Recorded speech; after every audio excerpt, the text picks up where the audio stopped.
In a rare visit to the United States Capitol, President Joe Biden tried on Friday to end a fight between the moderate and progressive wings of his Democratic Party that threatened to torpedo his domestic agenda. Faced with a moderate faction that wanted an immediate vote on a $1 trillion infrastructure bill and a progressive arm that wanted to wait until there was agreement on a sweeping $3.5 trillion bill to bolster social spending and fight climate change, Biden sought to split the difference.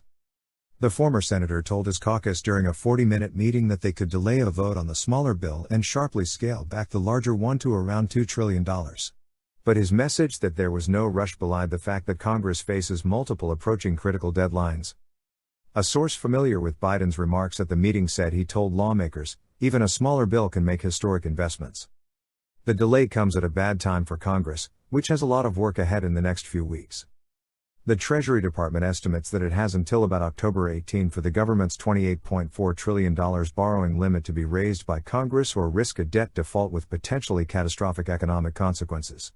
Then on December 3, the nation faces the risk of a government shutdown that could be politically damaging for Democrats.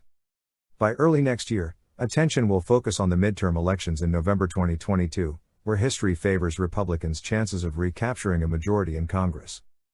House Democrats confirmed late Friday there would be no vote on the infrastructure bill that day. The most vocal opponents to the proposed $3.5 trillion size of the social and climate bill are moderate Senate Republicans Joe Manchin and Kyrsten Sinema, either of whom has the ability to prevent a bill from passing. With the Senate divided 50-50 between the parties, Democrats hold the majority by virtue of Vice President Kamala Harris' tie-breaking votes. They aim to pass the larger bill without Republican support using a maneuver called budgetary reconciliation.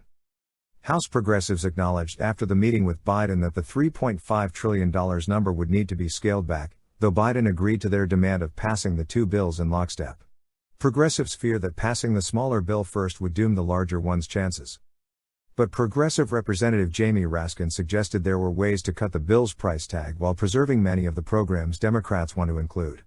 The sweeping bill was to provide funding for universal preschool for all Americans, affordable housing and making homes more energy efficient. House of Representatives Speaker Nancy Pelosi had previously committed to moderates to vote on the infrastructure bill this week. She repeated those commitments on Thursday and Friday, but in the end her team canceled the vote.